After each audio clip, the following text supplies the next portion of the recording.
Welcome to the Sponsored Rider Club podcast, your guide to motorsports sponsorship. Here's your host, Josh Weesey. Welcome to the Sponsored Rider Club podcast, which is powered by 4Wheel Parts. Today we've got off-road guru and content creator Ken Farley Jr. on the show. He's also known as Dr. Deathwobble, and he owns Ken's Car Care in Michigan. Lots of cool stuff we're going to talk about on the show. I'm not going to spoil too much of it right now. I do have a few things I want to cover with you. First off, a quick message about 4Wheel Parts. They are running their Get Dialed for Summer sale. You can save tons of money and do your rig right. You can get 4 Pro Comp tires for $250 off, $100 off the purchase of 4 BF Goodrich tires. Buy 3, get 1 free on Pro Comp wheels, and you got to keep an eye out for those things because they do these buy 3, get 1 frees every now and then, and it's pretty sweet. You can save up to $500 on select suspension system, 10% on Ready Lift, 10% on select Smittyville products, 30% on LRG wheels, and they also sell Rough Country now, which is pretty sweet. And if you're looking at like Smittybuilt stuff, and if you're into overlanding, they've got overland tents on there, which is pretty sweet. That's what I got my eye on. Let's just be honest, I got my eye on a lot of things, which means the cost adds up pretty quickly, even with all these cool discounts. But you know, there's an option there. You can get 6 months of interest-free financing with a Synchrony Car Care card. Now, not Ken's Car Care. This is Synchrony Car Care, so don't get those two confused. But you can find out more at 4wheelparts.com, or you can call 1-800-284-9840. Now, this show here exists to make sure that we can help you unlock your potential. We want you to understand your role in the motorsports sponsorship world and just maximize on it. So that's what we talk about. We bring guests from all over to talk about motorsports sponsorship and how you can improve your program.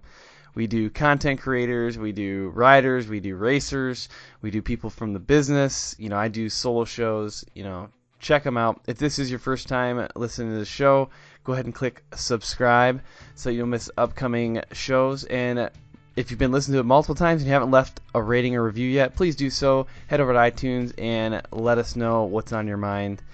Now, this show here is brought to you by a couple of other pretty awesome companies. AMSOIL, they provide amazing lubrication products, and they are a company that runs on freedom. You can find out more at amsoil.com/rider. SolderWeld, they produce game-changing metal bonding technology, and they're ready to rescue your race. TopThePodium.com, they're experts in motorsport sponsorship and website creation. Bold Racing, they're a family race team and GSP XTV axle specialists. And then Crash Act Industries, they provide human protection and extreme racing products. I also want to shout out some of our other partners, including MBRP, HMK USA, Sudboy Traction, GSP XTV, Diode Dynamics, and High Octane Coffee. And speaking of High Octane Coffee, it's actually time to get in the show, but first I want to start with your High Octane Coffee marketing tune-up. This segment features Joey Sylvester of High Octane Coffee giving a little tidbit of sponsorship advice. Joey can be reached at Joey Sylvester 8, or you can find out more at High Octane Coffee. What's up, everybody? Joe Sylvester here with your High Octane Coffee marketing tune-up of the day. Today I want to talk about a little bit of homework. Doing your homework on a company before you even think about approaching them for a sponsorship. That's a big, big thing. You need to understand the company and a little bit about what they're all about and what their marketing strategies and tactics are before you even approach them. Make sure that they align with what you're doing and make sure that you're going to be able to bring something to the table for them. Check up on their social media. Look at maybe who else they're sponsoring. See how you fit into the picture, and absolutely use their product. Even if you just try it for the first time, make sure it's something that you believe in, something that you feel confident in endorsing. So definitely, before approaching a company, do your homework, research that company, and learn as much as you possibly can about them so you can have an intelligent conversation with them when you finally do reach that marketing executive to talk to them about sponsoring your race program. Today I got featured guest here, Ken Farley Jr., also known as Dr. Deathwobble. You know what? We should have cleared this up before the meeting, but do I call you Doctor? Do I call you Mr. Wobble, like Mr. Death? You know what I mean? Like, I don't know. We gotta clear that up. But you're the owner of Ken's Car Care in Michigan, so another Michigander. But so let's see, what is the name? What do you like? Docky? Mr. Doc? Dude, it's Ken. It's Ken. Like, that's where, like, it's kind of funny. Like, I've had everybody reaches out to me and they're like, oh, doctor, whatever. And like, so Dr. Deathwobble is the brand. It's kind of crazy. Like, that's the kind of the marketing side of the brand and the educational side of the brand. But yeah, I'm doing Ken. Dude, you're good. You're good. Anything. Honestly, I respond to literally anything because I get people emailing me and messaging me all the time. There's a few people out there that know this, but I'm kind of a like Marvel Cinematic Universe nerd too, and I automatically thought of Doctor Strange, and there's this there's this scene in Avengers: Infinity War where Spider-Man meets Doctor Strange, and he's like, "Hey, I'm Peter Parker," and he's like, "Oh, I'm Doctor Strange." He's like, "Oh, I didn't know we were using our made-up names. I'm Spider-Man." He's like, "No, that's the name."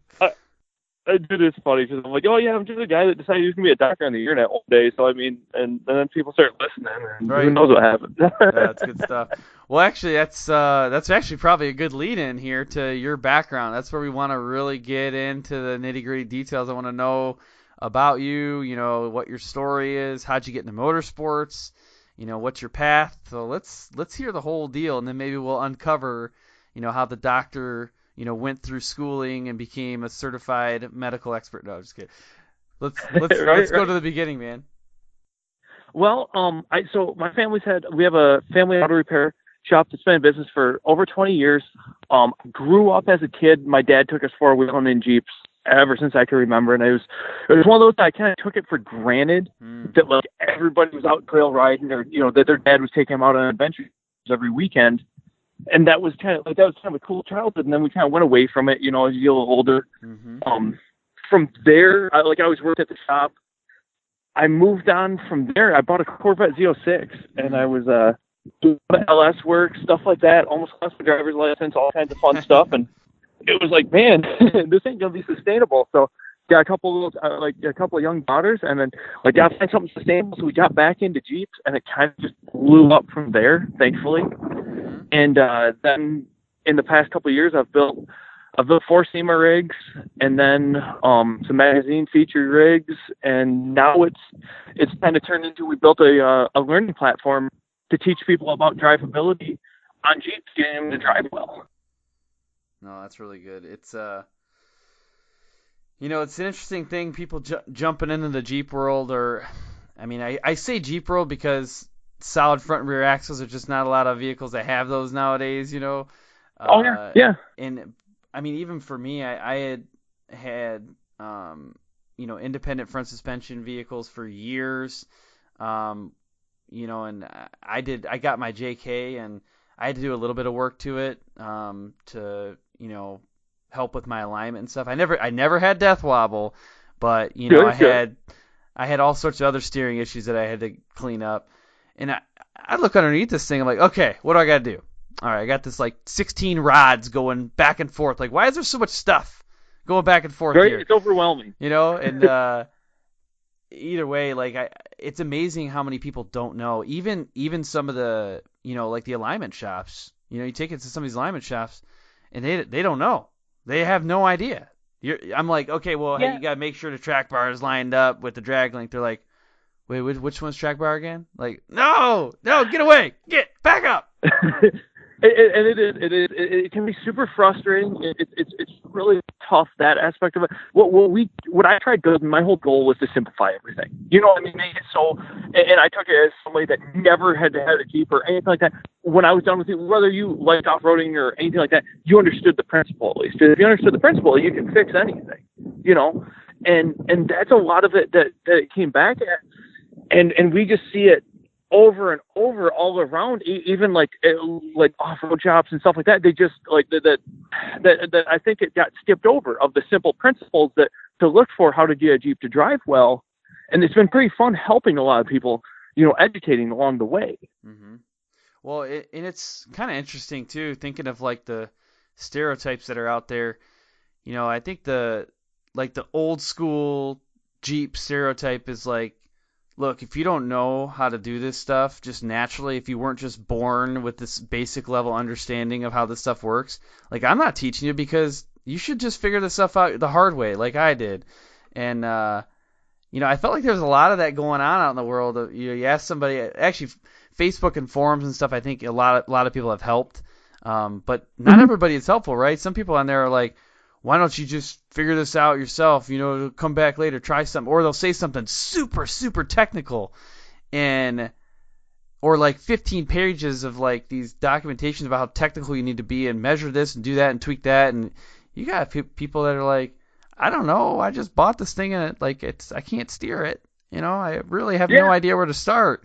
So our whole thing was you bought a Jeep to enjoy it, not to become a mechanic. Right, you didn't want right. it. You know what I mean?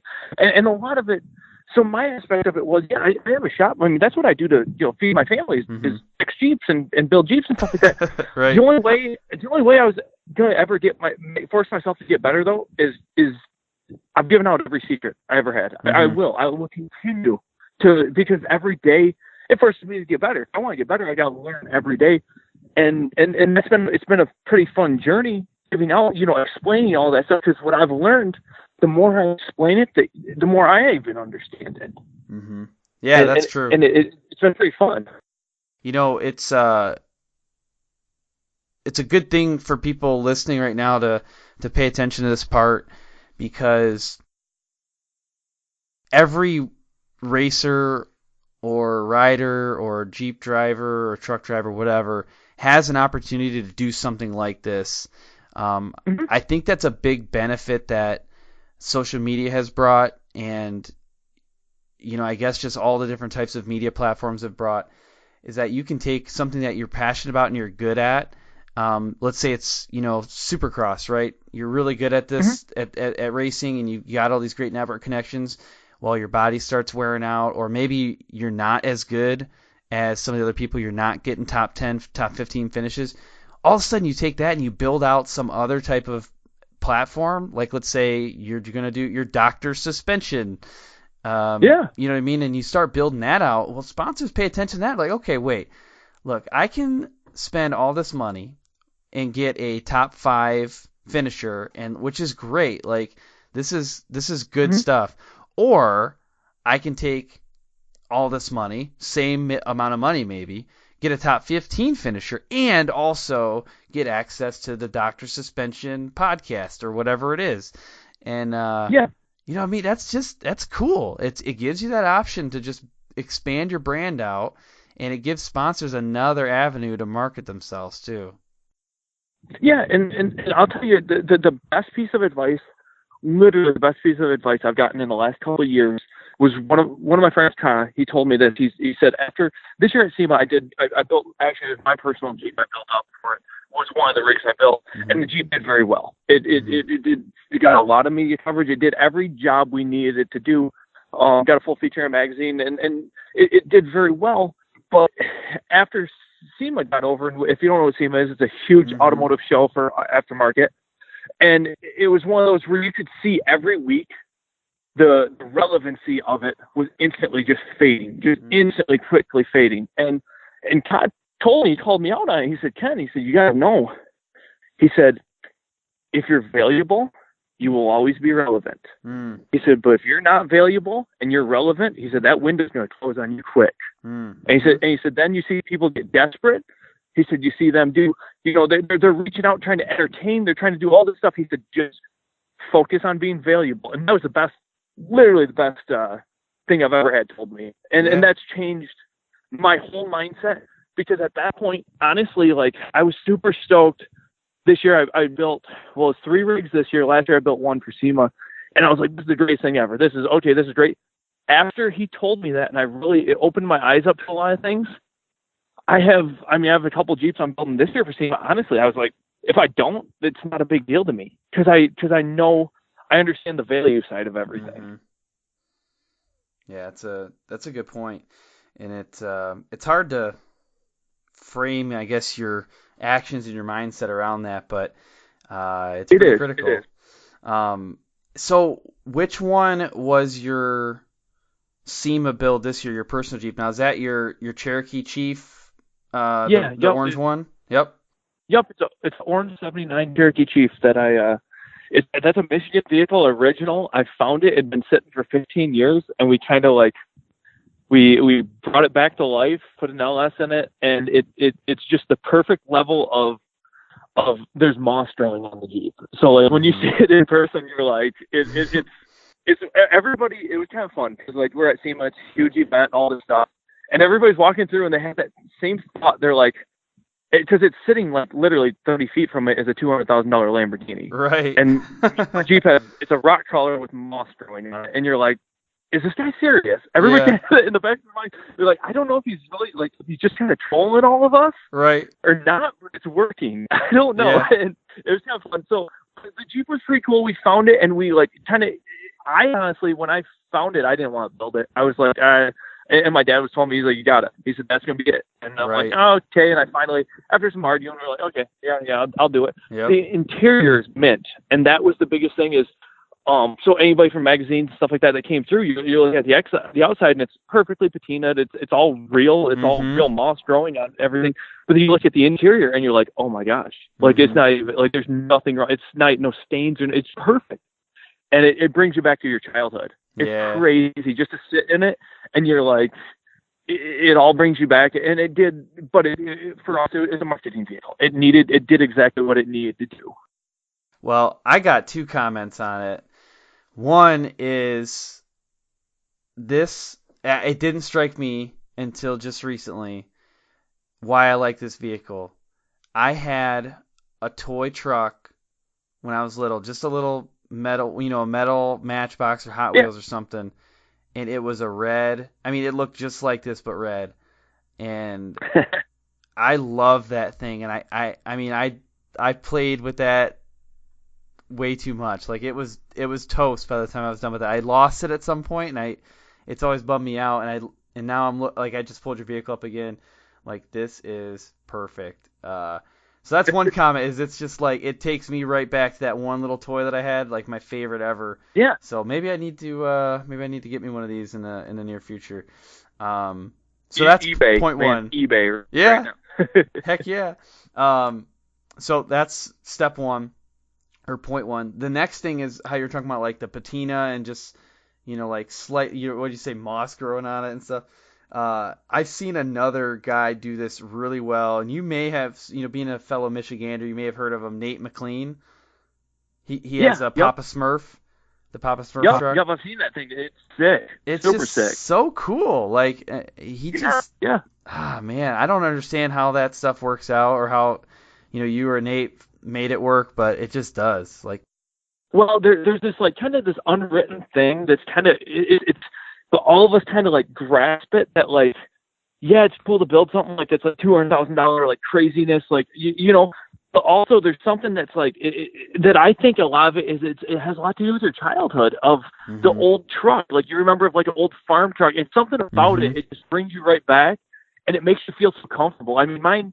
It's a 400 horse rock crawler. It's like it's fun to drive. It's kind of an animal, and you're like, but in the same instance, it makes you feel like riding around with your grandpa when you were a kid. So it's just like it's this weird thing that kind of hits you. Yeah. And I got kind of a funny story after SEMA, we came back to Michigan, and I was just kind of like bummed for like a couple weeks. It was weird because I'd been working on like I built 3 of them that fall. So, I mean, I was working 24/7 and my wife's like, she just kind of knows. I was kind of like, I'm like, I don't know what's going on. And I went over and I got my Jeep out of storage. I drove it like 2 miles. I came back. I was just happy. And she's like, you missed that stupid Jeep, didn't you?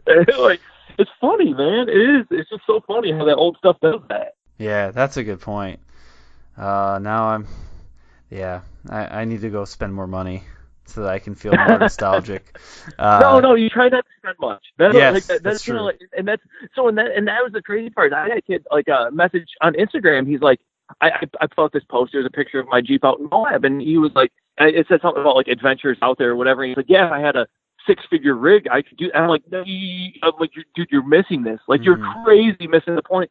And like, I can't stress that enough that you don't need that. Like, you don't need, like, the difference is just go do it. And all, it goes back to the same aspect of the sponsorship stuff and the marketing side stuff. And all this is most of the time you're your own worst enemy and you're in your own way. Mm-hmm. Yeah, that's very true. That is very true. you're speaking my language here. So, but what I wanted to understand a little bit here too is, what drove you really to, I don't know, I'll go back even further. I was going to say what drove you to start doing your show, but go before that, like, Ken's Car Care, getting into the Jeep builds, what drove you into that specific market? It sounds like this has been part of the family business for a while, but I don't know if it was, focused on this type of builds. Yeah. So for so long, we were at the aspect of, like, if you come to my shop, it's like a 4-bay shop. I'm out in the sticks, dude. I'm in a town of like 800 people. Mm-hmm. I shouldn't. It sounds bad, but I shouldn't know half the people I know. I shouldn't like I'm sponsored by BFG. I'm sponsored by Casey Highlight, like all like big corporations and stuff like that. And to think of, like, it's been fortunate. I've been, I've met so many people in the industry and stuff like that, but everybody knows, like, the little small town we're from. And it was kind of cool. So, like, that's the aspect of it. Like, that one day I just woke up and I'm like, dude, I want to do this. I've wanted to do it since I was a little kid. I just need to get out of my own way.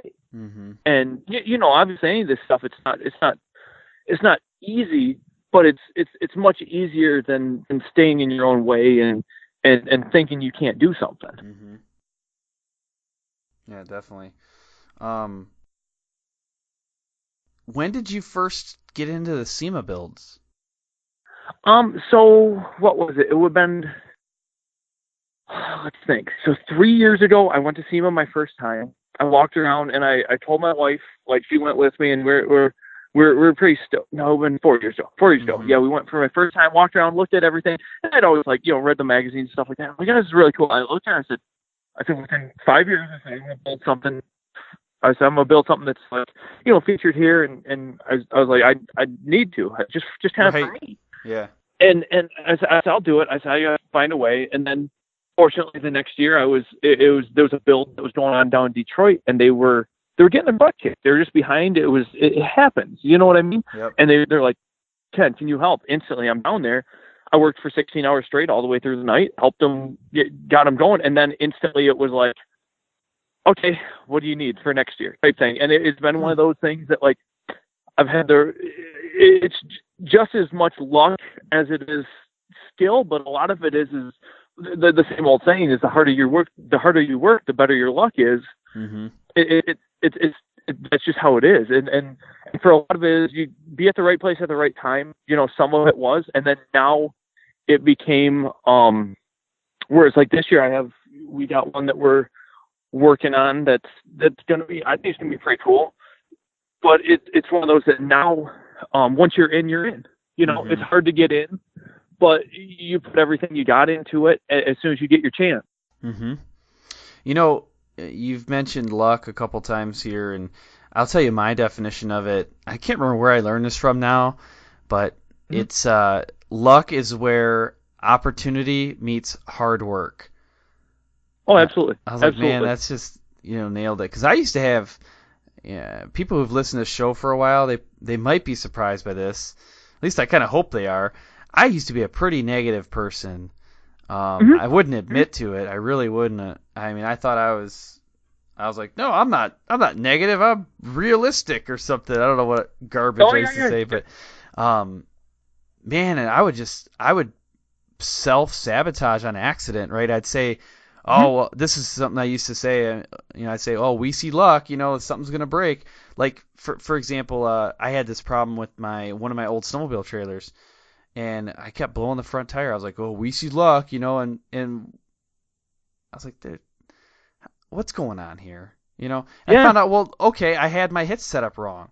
Took a guy, he come up to me one day, he's like, hey, if you went up like another inch or so on that trailer there, you probably wouldn't have as many tire issues. I was like, oh yeah? Well, why don't you go give your garbage advice to somebody else? Like, I don't need it.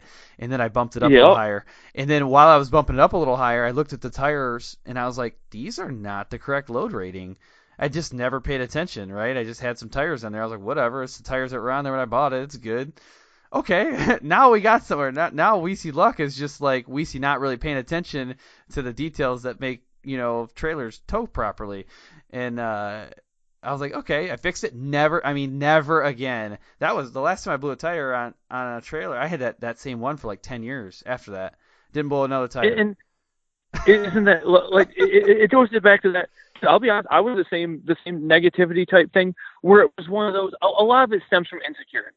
It really does. And once you can see that you're like, dude, get out of your own way. Quit being this way. Quit thinking you're not capable of a lot of the things you are and everything. And then obviously, like, you see that whole thing with life, so it gets the clarity comes in. And everything just seems so much clearer once you can just get out of your own way. Mm-hmm. Yeah, definitely. Well, I feel like we're going to even build on this a little bit further in the next round. But before I get there, got a couple questions about who you currently work with. You already mentioned BFG and Casey Highlights, but who are some of your current sponsors or partners? Yeah, right now, like, our partners are, and I've worked with quite a few over the years. We're like my tire guys. We run BFG. We have a really good relationship with BF Goodrich, Yukon Gear and Axle, KC Highlight, obviously, like for our lighting solutions. We work with Free Spirit, which is Go FSR on Instagram. They actually make rooftop tents, and that was kind of a cool thing. I always loved was the overlanding side of stuff, and then it was so cool. It was all of it was the right place, the right time type stuff. We're actually, like, my shop is the Free Spirit dealer for Michigan, so I get to talk to people and stuff like that, and that kind of that overlanding market, which is a newer market, was this kind of fun for us because I take my kids out, camping in that stuff. So it's a lot of the stuff the cool part is all the sponsor side of stuff and all the marketing partner stuff is stuff I use anyway. You know what I mean? So it works out to be good.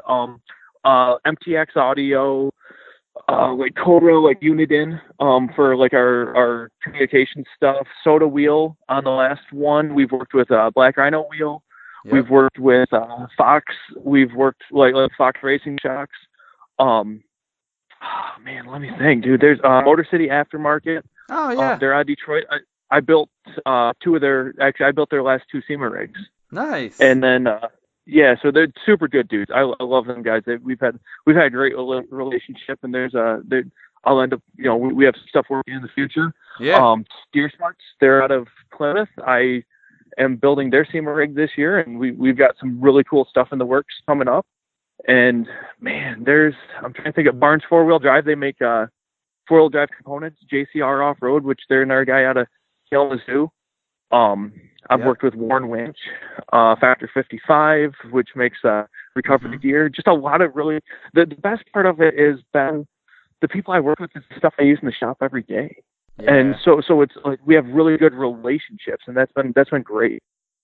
So I'm taking some notes down here. I got a few follow-up questions. I've been taking notes here. Let's see. I was trying to look up Overland X, Marco Hernandez. I thought he was running the Free Spirit. Marco's running the Free Spirit. That's what I thought, because that is such a nice tent. Oh my goodness, dude! And the best part is, for us, is I run a tri-layer, so it's kind of like a fishing ice shanty where it's thick. And we go camping every year, usually on the coldest weekend of the year. So like last year, we did one when it was negative 10 degrees. We go out overland camping and like 4-wheeling camping out there with all our buddies and stuff. Perfect. And with all a lot of our like our marketing team type guys. It's kind of fun for us, like as far as like, I guess you'd say like industry guys, to be away, get some content, but just kind of take it easy for a weekend and go use our stuff. But yeah, definitely. I met Marco out at EJS, and I've kind of followed him on Instagram. Super good dude, super nice guy. Yeah, he's been on this show for people who are interested in hearing his story. Goodness, I can't remember what number it was, 155 maybe? I don't know. If you go on the website and scroll through the 150s, you'll find him on there somewhere. But yeah, so I just, in my mind, I was like, yeah, Free Spirit, I think that's the exact one he has. Yep. Which is great. And then the other thing, Motor City Aftermarket, so they're out of Livonia, Michigan. Yep. And I just installed them last night, literally, their mirrors for when you take the doors off. Yep. And it's Isn't that a nice setup for a JL? It is. It's so clean. I was honestly I was kind of bummed about taking the doors off because I didn't like most of the mirrors that I saw. And I was talking to Chris, who's at Motor City Aftermarket, and I was like, yeah, I gotta get some things set up, and he told me about the mirrors too, and I was like, yeah, whatever, like he's like, they're really nice. I was like, yeah, sure they are. Like they're all really nice. And I got these. I was like, wow, I actually like these because they thread into the windshield hinge instead of the door hinge, which they're out of the way. They don't flop in the wind. They're so, yeah, they look at I'm everything so a lot happy with them. differently, Yeah. just a lot differently, and that was kind of cool. And like I say, yeah, I know Chris and like Adam and them guys, and they're super good guys, just super good guys, and that's been kind of the fun, I mean, like so that was last SEMA. I built 2 rigs for them. I built a brand new Cherokee, and then I built a brand new Wrangler Rubicon. That was actually Adam the owner's personal vehicle I built for him, and then I worked their booth with them. And so that was kind of cool. That's cool. Yeah, so I get to spend, 5 days after like busting your butt building all this stuff. You spend 5 days helping them in a booth, and it's cool to build those relationships. Yeah, definitely. Well, the last one I wanted to hit on was BF Goodrich. I've had Nate Hunt on the show before for a very small segment back in 2017. He's with Jackson Motorsports, which is the company that BF Goodrich works with for their like a lot of their events and their race prep, things like that. And then Peter Calhoun's been on the show. He's their motorsports manager, but he's also part of Michelin. I got to hang out with the Michelin team at the Grand Prix, Detroit Belle Isle Grand Prix. 2 weeks ago? That'd be rad. Oh, these guys! I mean, I just walked up to them and I started talking. They're just so nice.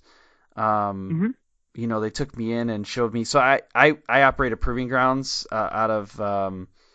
I work for a company that owns the proving grounds. I just said one of the operations managers, but and I was really interested in all their equipment that they had set up. He's walking me through like all of their stuff, and I was like, how much was this? Because I was like, man, this would be sweet in my shop, and take me down this full assembly line they build. And he was telling me that at some of these bigger Grand Prix races, like the Belle Isle Grand Prix, when the IMSA cars are out there, which I don't know much about Grand Prix stuff, so I'm probably gonna mess this up, but they're like kind of like the supercar ones. So you'll see like a heavily built Lamborghini or something. They all run Michelin tires. And he said like for that race, it's a 100-minute race. And each person goes through so many. He's like, yeah, we've got like, I don't know what it was, 2,000 tires or something here. I was like, 2,000 tires? He's like, yeah, we got a crew of 12, and that's all they do all weekend is just swap out tires for these guys. I'm like, and there's only 15 cars or something? I was like, Isn't that just crazy? It is. And he was saying that another race he does, it's Sebring. I think it was Sebring something. I really don't know this stuff, but I want to know it. I've heard Sebring. I've heard, Yeah. He was saying it was some astronomical number, like I couldn't even register it. It was like, what was it, 40,000 or 20,000? I don't know. It was some astronomical number of tires. He said it takes 50 people to operate that race just on his team with tires, just swapping out tires. 50. Try wrapping your head around that. You know what I mean? Yeah. He's like, yeah, we bring in like 40 trucks, like 40 semis. I was like, you bring in 40? Like, what the heck? How do you do that? The logistics is just insane. Yeah, it really is. I started probing because I'm an operations manager too, so I'm curious, like, how'd you staff for this? He's like, oh my goodness, like, I can't right now. I just can't with that question. But yeah, it's pretty good. But either way, long story short, it's cool once you start to get to know some of these companies and like you learn more about them, you learn how things work, and for me, that's one of the coolest parts of it.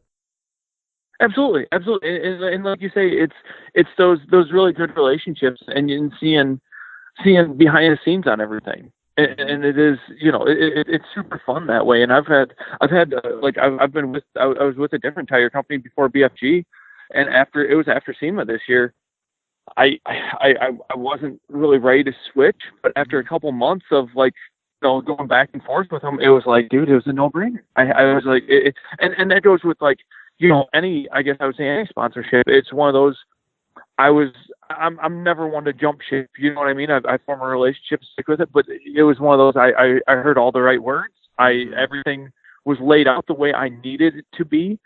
And it was instantly, I was like, well, it's a no-brainer. I'm jumping. And when I do it, it's just, both feet, we're all in. And when it's all in, but I feel they get a good, product and person out of me, but I'm getting a great relationship out of them. So that's beneficial both ways. And it's definitely sustainable that way. Mm-hmm. Definitely. Well, that's good stuff. We are going to talk about a lot more good stuff here in a minute, but I need to take a minute to thank the sponsors for this podcast. Family Race Team. Those are the first words that come to mind when I think of Bold Racing. And the next one is actually axles. Bold Racing is a premier distributor of GSP XTB axles. And if that wasn't cool enough, they just came out with an entirely new axle called the Revolution axle. It is a hollow tube axle. It's really cool. If you head over to their website, gspxtb.com, or you can find out more at boldracingltd.com, you can find out how this new axle technology works. So they are saying to view this as a fuse for your drivetrain. So the hollow tube CV axle twist technology actually increases the strength and reliability of the axle, and it also reduces stress on the drivetrain. Plus, honestly, it's super cool looking, and if people know me, they know that I really like cool looking stuff. So they come in this really cool gold color. Check it out. It's absolutely revolutionary.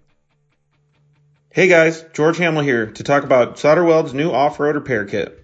If you're a racer of any type or an off-road enthusiast like myself, you're going to want to take a close look at this product that bonds metal on the spot. SolderWeld has combined some of their most elite products into one small kit that fits perfectly under your seat or strapped to a roll cage and allows you to make some insane fixes anywhere you go. How many of us have been in a race or out on the trail and got a rock chip in a radiator or brake line?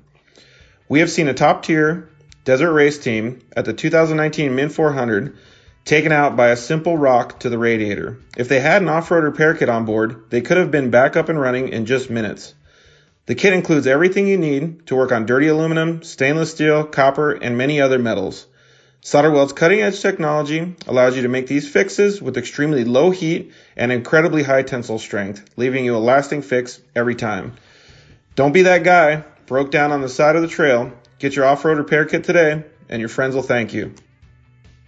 Two questions I get continuously about this show and about sponsorship is, do I need my own website and do I need a resume? The answer is, in my opinion, yes to both, and that's why we partner with TopThePodium.com.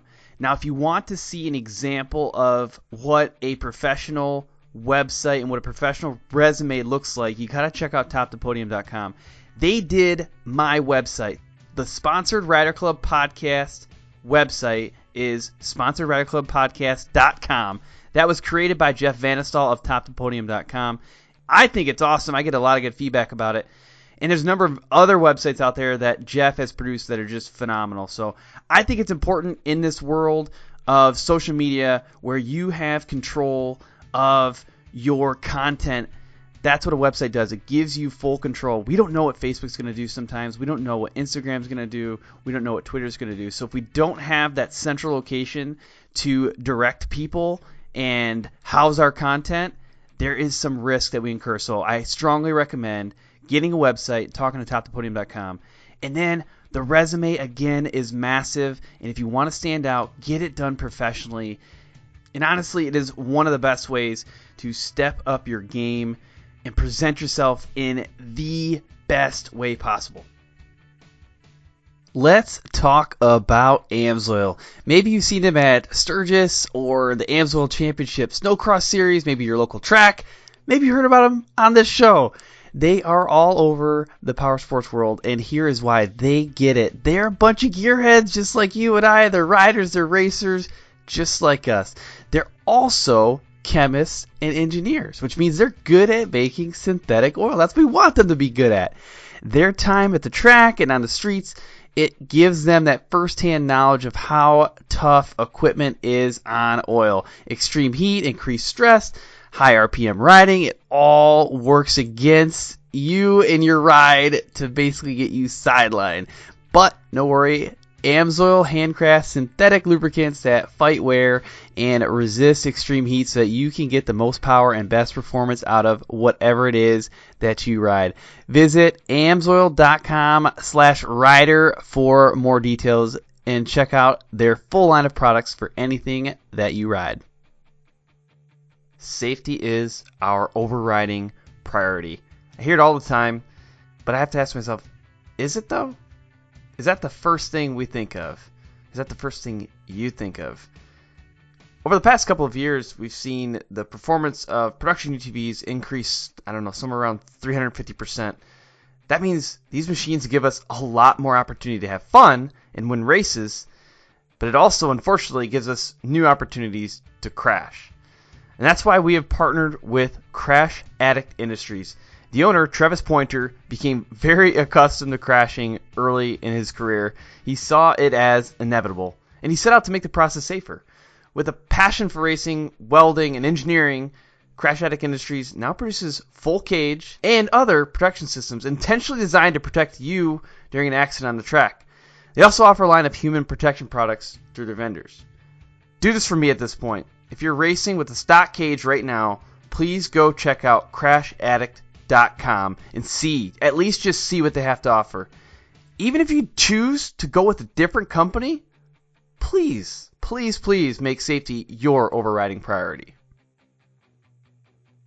All right, welcome back, everybody. We are now in the main event, and honestly, we've already been covering some of this stuff. So, we've talked about sponsorship a little bit, but now that's it. All other fun stuff is out the door. It was just business. No, I'm just kidding. We're going to get into some of the nitty-gritty stuff around, sponsorship tactics and strategies. But one of the things that I really liked about what you've been doing, and we talked about it earlier, is with the Dr. Deathwobble brand and the videos that you're producing and the content you're producing, that's huge. I mean, that's outside of your business, right? Where you're doing these SEMA builds, you're fixing Jeeps, you're making beautiful rigs, but that it's a separate bonus element. And a lot of people have little things like that, or they want to have those things. So that's why I like to talk about it, and that's what sponsors look for. And a lot of people don't even they'll start this content creation path, and they don't even know what they're doing, and then all of a sudden a sponsor reaches out to them, and they're like, what? So that's what I want to talk about, because it is a potential for a lot of people. So from your standpoint, what would you say are the critical elements to getting engaging content created, built, put together? Oh, okay, cool. And that's one of those that goes back to I said the best advice I had this year was the whole being valuable compared to relevant. When you're valuable, you'll always be relevant. Mm-hmm. The next piece of awesome advice I got was from the same exact man, and Todd told me, he said treat it as a audience of one. He said no matter what, and that's my whole goal behind Dr. Deathwobble. What I built was no matter what, if there's one person watching, 0 people watching, or 20,000 people watching, you'll always see the same Ken. You'll always get the same content. You'll always get the same authenticity and passion. And that's the best thing I could, and I have friends that are, starting on the Instagram side of stuff. They're starting straight from scratch. And a lot of my stuff I've built very quickly because of the whole authenticity, and you're going to do it. Yeah, at first, even if nobody's watching, I would still do the exact same. You will see the exact same Ken standing there telling you every tip and trick I know and putting in the passion that I can, no matter who's watching, no matter what you will. But you're seeing me. You're not going to see some made up character. You're not. You're legit. It's when the camera's turned off, you're talking to the same guy. And because you can wake up every morning and be you, that's sustainable. But yeah, that's the best thing I could ever do. I'll tell you right now, being in front of the camera sucks. It's just and I'm sure, how was your first podcast? Did you, that was probably fun, that number 1, right? Oh my gosh. If you ever go back and listen to it, I was trying to be, I don't know what I was trying to be, some sort of professional low voice DJ. I don't know what. I talked really slow. And I had this I was like, welcome to the Sponsored Radical Podcast. And I had this I thought I needed to have a crackle of voice, or I don't know what it was, but it was just awkward. And And like you said, you couldn't do that every time because you're like, well, man, I'm not even being me. Like, I mean, like we talk about that, like we try not to swear. That's a little different, you know what I mean? Yeah. You'll get like me, like kind of maybe watered down a little bit, but honestly, I should be the exact same me. You know what I mean? Because that's always sustainable, and that's what I would tell. That's the best thing I've been trying to help out some of my friends that are building some things, and I just tell them, as long as you looked at it with that authenticity and that audience of one. Dude, it's going to be money because that's going to be valuable. There's going to be at some point, there's going to be some sponsor that's going to look at it and be like, dude, we should partner with this guy because he validates us. He his authenticity and his passion for no matter what it is he's doing can bring us validation through our product or our service. Yeah, definitely. Have you? I bring this up quite a bit on these shows, but have you ever read or do you follow Gary Vaynerchuk at all? Yeah. Yep. Gary V. Okay, because you got a lot of Gary V isms. Like I can sense some of the Gary V. But that's one of his things. Like, if you're doing something, you do it full on you and as good as it can be. And if it starts off at 6 people, like, or if it's 6, you got 6 listeners for 6 years, or 6 people paying attention for 6 years, like whatever, at some point it's either going to pay off. Or you're going to decide that it's not the right thing for you and you're going to go do something different. But whatever, like you put everything you got into it for those 6 people. Same if you're racing, like, if you're at these small tracks and I know a lot of people say like, yeah, I just do grassroots stuff. But people are watching, people are still following you. You gotta give them everything that you can. I mean, and for yourself, right? You got to give yourself everything you can. Even if that's maybe you never make it to a national scale, like that's fine. At least you can give it what you got in the realm that you're in. Oh, absolutely. And that's the thing that goes back into like, and I'll hit that Gary V thing in one more second, but that goes back into the same aspect of, that we're talking about even on the small scale of everything. Yeah. The chances of, everybody and their brother being a XYZ professional and everything, not nearly as high, but you can leverage a lot on the small scale side of stuff. And that's the value. The value through a lot of this stuff is truly the authenticity, because you can't buy authenticity. You cannot buy that. You can't buy passion. You can't. And me personally, how I look at every morning, I look at myself and I say, I want to be the guy that I would never want to compete with. No matter what I'm doing, I want to be the guy that I would never want to compete with. And the guy I'd never want to compete with is a dude that wakes up, is sustainable him, and is just passionate about what he does. I would never want to compete with that man. Right. And that's who I need to be every day. Right. No, that's good. Even for this show, I've never been a racer, and I've always I tinkered with my own stuff and whatnot, but I didn't do anything remotely of the sorts until I got into the show. And this show is not massive, right? It's just I'm in my basement. It's me, and then my partner is myself. And I work a lot with my marketing team, which is me. And right. but I don't get like crazy downloads or anything. I mean, I get. For me, I really am proud of what I do get from an exposure standpoint, but I got a lot of great companies that I work with, and people are sometimes surprised. Even sponsors, like they've admitted to me before, they're like, yeah, we don't necessarily work with you because you're bringing in like 1 million viewers every day, right? But they appreciate the things that I'm doing. They appreciate, and like there's a couple of the companies I work with that they're like, look, if you bring us even like 1 or 2 people to work with, those are actually the people we want to work with. So I guess I could share this. It doesn't really matter. SolderWeld. So SolderWeld, when they first approached me, and I've been with them for 2+ years now, when they first approached me, they're like, hey, look, we're trying to get access to, new racers, especially in the desert world. And, we want to make sure we're getting connected with the right ones. And they're like, people who listen to your show are the right people because they're committed to some sort of personal development. They're committed to getting better. Like if they pay attention enough to listen to your show, they're going to pay attention enough to deliver the things that we need versus some bonehead that we might find on accident somewhere else that, they're like, this is a much safer bet to give us the access we need. And I'm like, wow, that made good sense. Well, and you go back into that same aspect of as we talked about the negativity, the positivity, the whole mindset of it. Pretty soon, if I'm overwhelmingly positive and I'm overwhelmingly authentic, I'm surrounded by overwhelmingly positive and authentic people. Yeah, that's true. And that goes a sponsor. It's a scary thing because once okay, I'm out there, Casey highlight. I mean, what I say I will never say I'm a ambassador. I'm not that. I'm not this. I'm more of a creator. But and I don't even like being any of them terms. But it's a scary thing because if I say something stupid or if I'm not really authentic or anything like that, that says bad on a brand that one of my partners. Right. And I would never want that because that's not how it works. But in that same aspect, if you're like a grassroots dude, don't think that you can't make it as far as like a sponsored side thing. No, not that you have way more leverage because you can be you every day compared to have to be somebody for your sponsors or have to be somebody that you don't really like. That's never good. Yeah, exactly.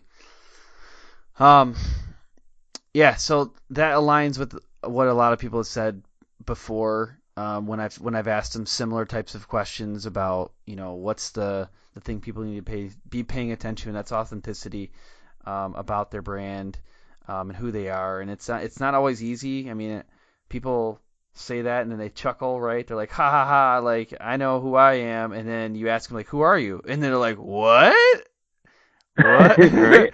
Like, I challenge you right now, whoever's listening to the show, and write this down pull out a scrap piece of paper. Don't worry, you can throw it away later. Write, who am I at the top, and then just try to fill it out.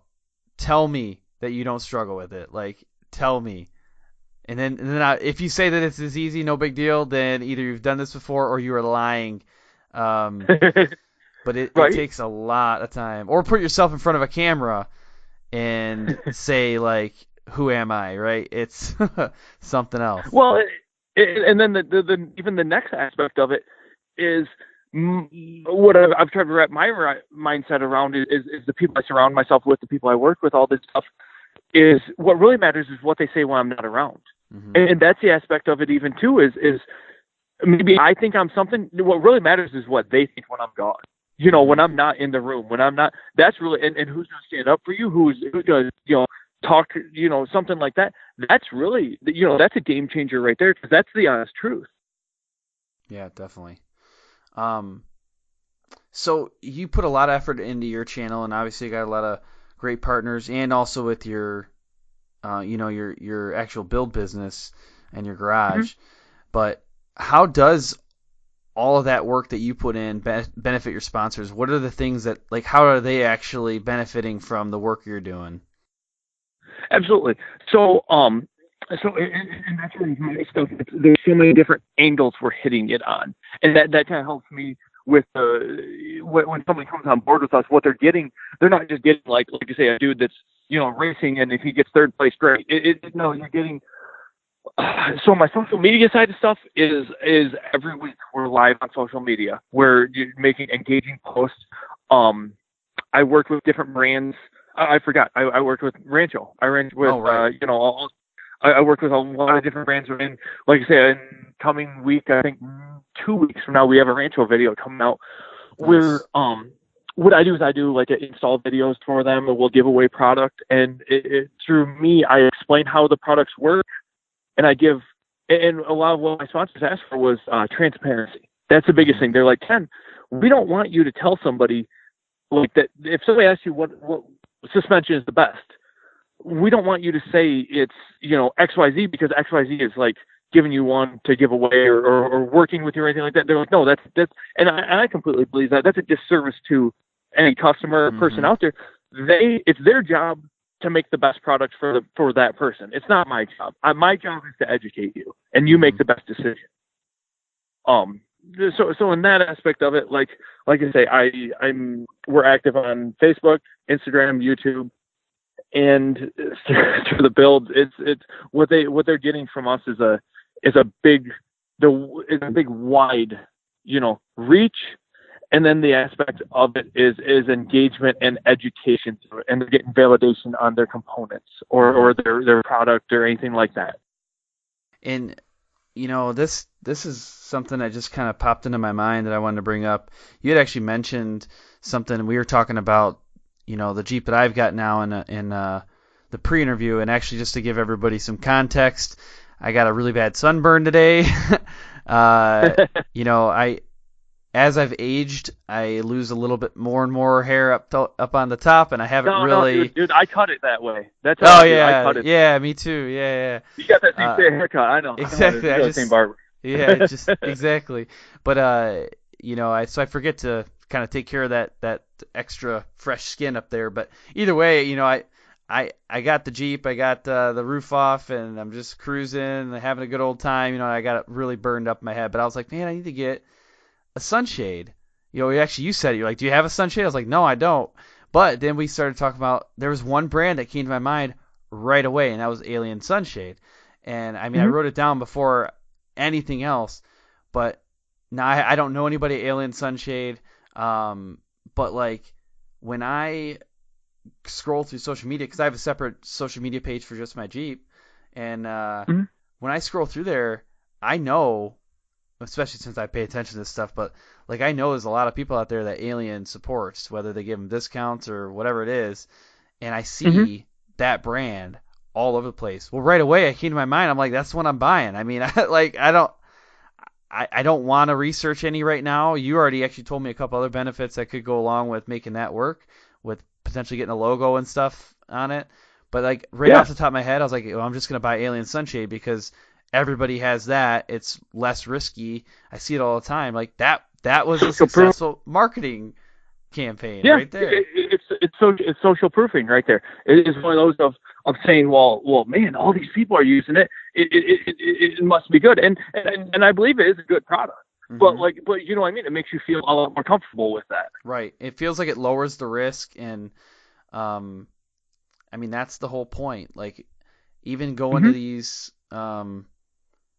big races, like I just went to the Detroit Pale Ale Grand Prix, and there's a lot of companies that market under the Grand Prix that I don't know. It's way different.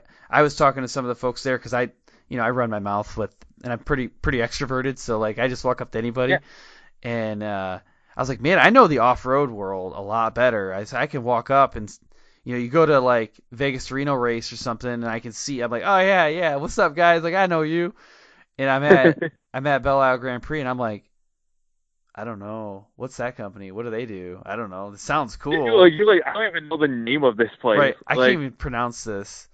And that's kind of a cool thing. My aunt and uncle work Aero, which they're huge into the Grand Prix racing.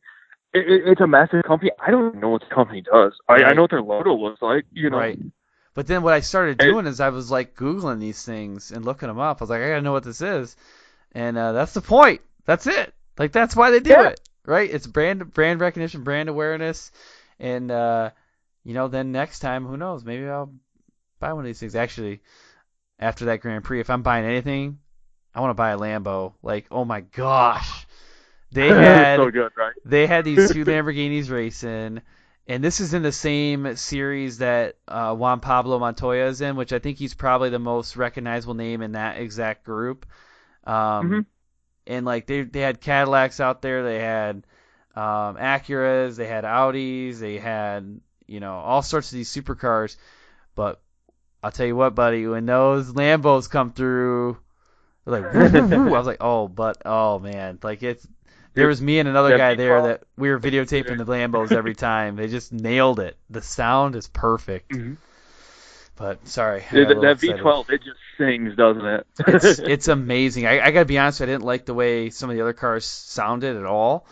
But the Lambos was just like, some of them sounded like, I won't name brands because I'm not a brand basher, and but some of them sounded like tractors coming around. Like really cool tractors. I was like, oh wow, that's a nice backfire that you're doing a lot, And then the Lambos came through. I was like, whoa, you can start giggling. It's so refined. It's like, it's crazy. You know what I mean? It's just like the noise. It's like a refined, just like nuclear explosion. It's just insane. Yeah, that's a good way of putting it. There was a term that I came up with, like elegant power. No, there's something else that I come up with for that.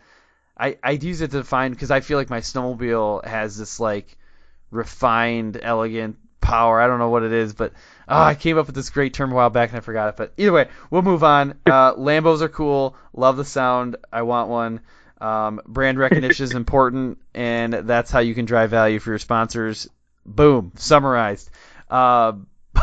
Before I move on to the next question, though, I just remembered you had made a comment, and it was based off something I started with Gary V, and you were like, hey, I'll come back to that. And then I kept running my mouth. Okay. So, yeah, you said you were going to come back to Gary V thing. Do you remember what that was? Yeah, so my biggest thing is like the social media, we always want to stay ahead of the curve. And that's where like Gary Vee has great motivation. I'll be honest, I don't watch any of it. But I watch his posts and I watch his videos and all that stuff. You know why? Because I watch what he's doing, the way he's delivering it, and how he's. If you watch the technique, that's what I watch, and a lot of it is pull a lot of that technique. Look at a different industry than yours. Don't look at like. And I mean, I'm sure you've talked about that where like we talk about networking. Mm-hmm. Well, networking in your own simple little group, that's not really networking. You look at like way different, I mean, we reach out way further to something that's not even involved in us, and that's a better network. Well, I look at Gary Vee, and you look at the way they're delivering like his new videos and stuff like that. Dude, is money. There's a reason he's getting the reach he is. Is it the platform, the way they're delivering it?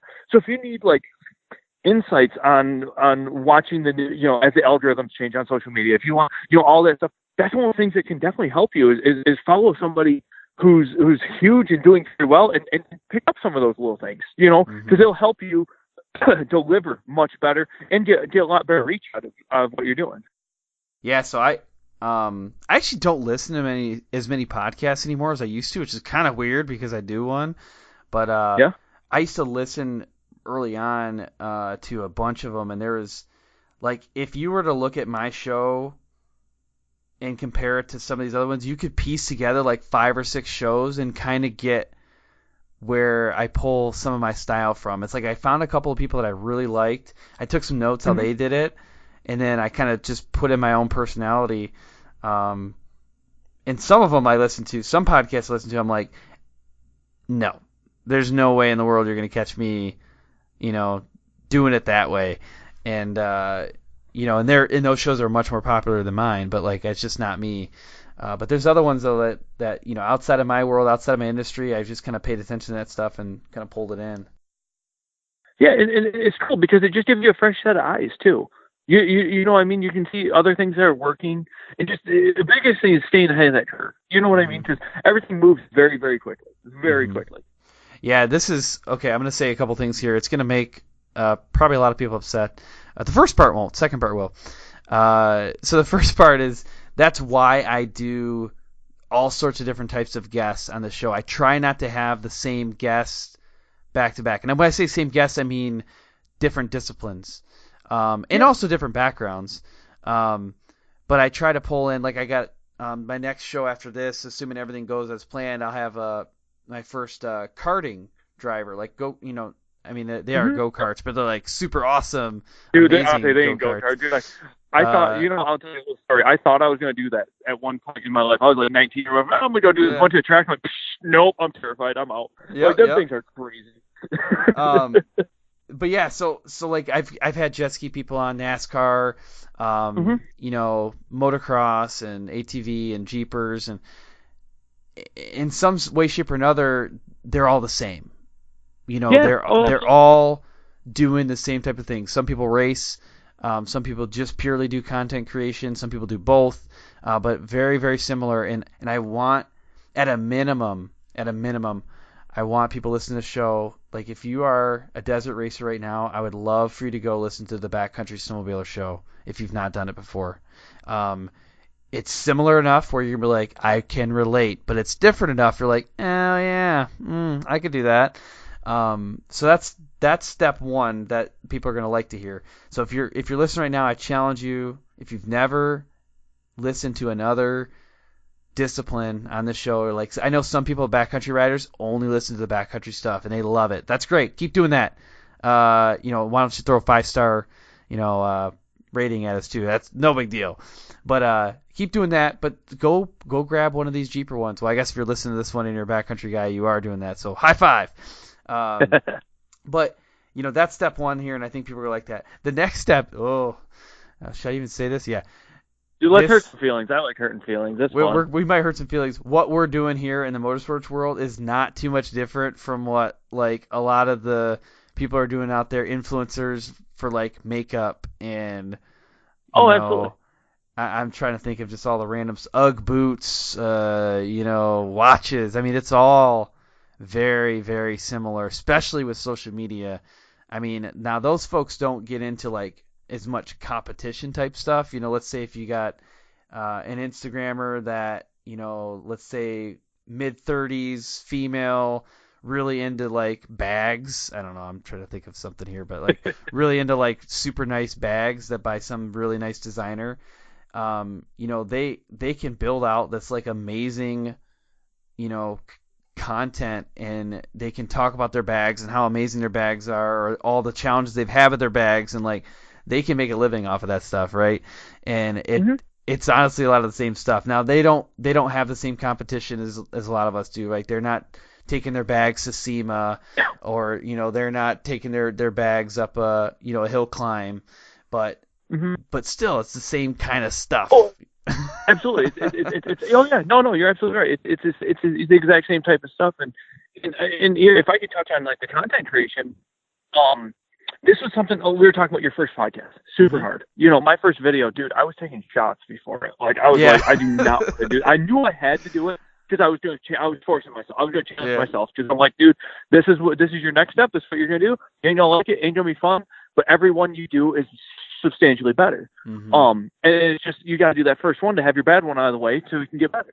And but like you say, the biggest thing that I always had a hard time was like, okay, making a video or even a post or anything like that, is you feel conceited because you're like, why does somebody really even gonna care about me? Like, I feel like I'm all I'm doing is talking about myself. Like why does somebody care about me? That's pretty conceited. That's pretty self-absorbed. Why would they? And then as you start doing it, as long as you're doing it in a way to both inspire and help someone, you see this grow instantly. I'm not saying instantly, but very quickly. There's plenty of people out there that care about you, that want to see you do well. And then that'll be a fun thing for you. But the hardest part is, like you say, getting the first one. You just got to get out of the way. Just got to do it. It's not going to be fun. Don't think it should be easy. Oh, yeah.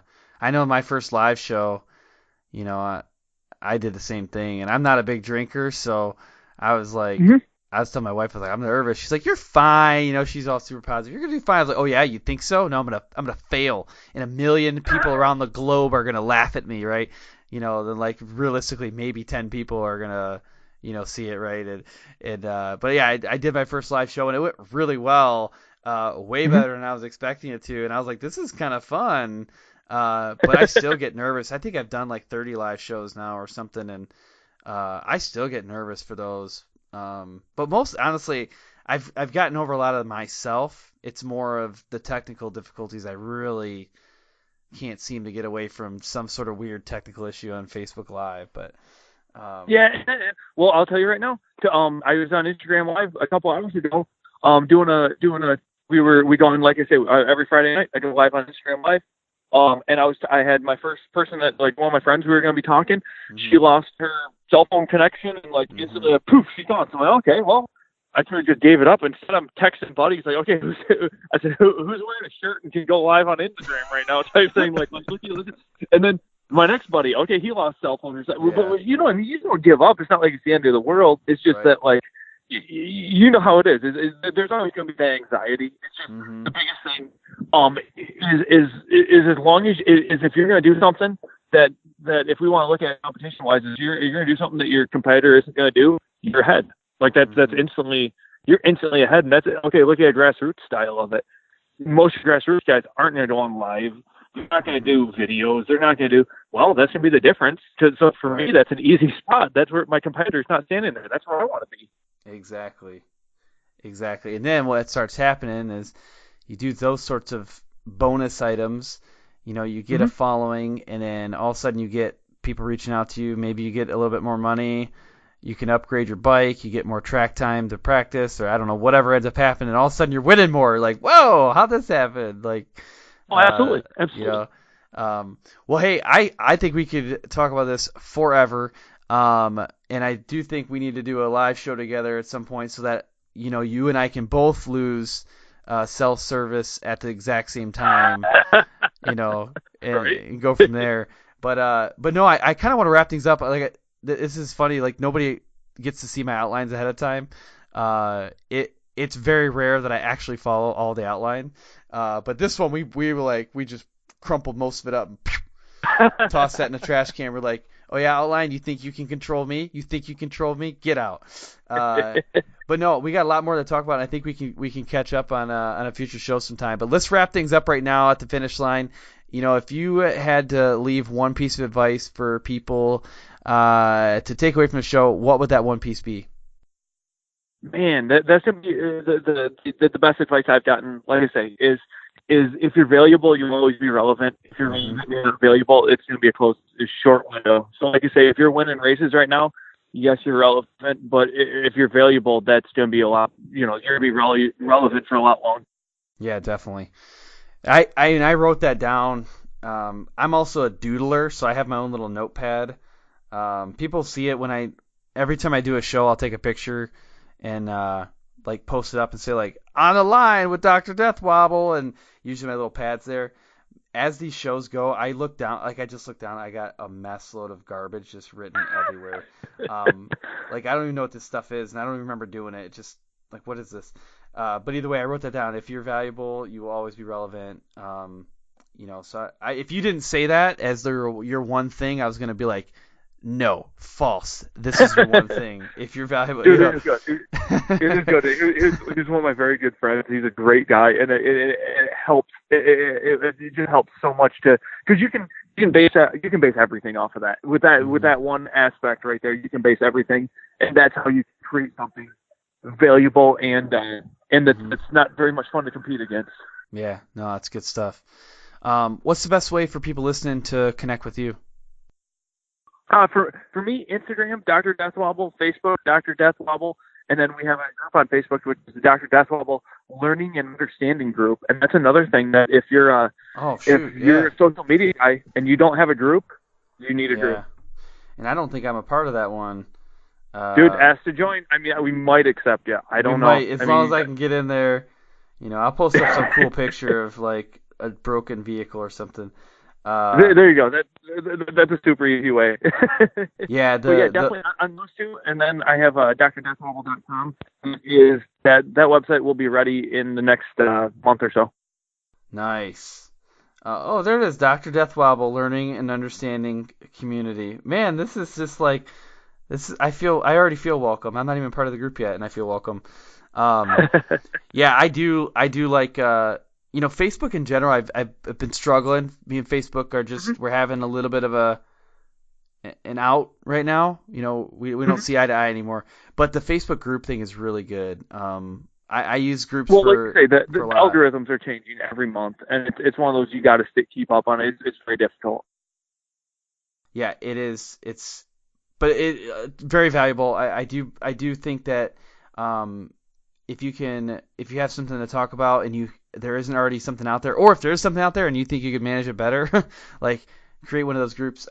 Pretty cool. It's definitely my favorite part about Facebook right now is the group aspect.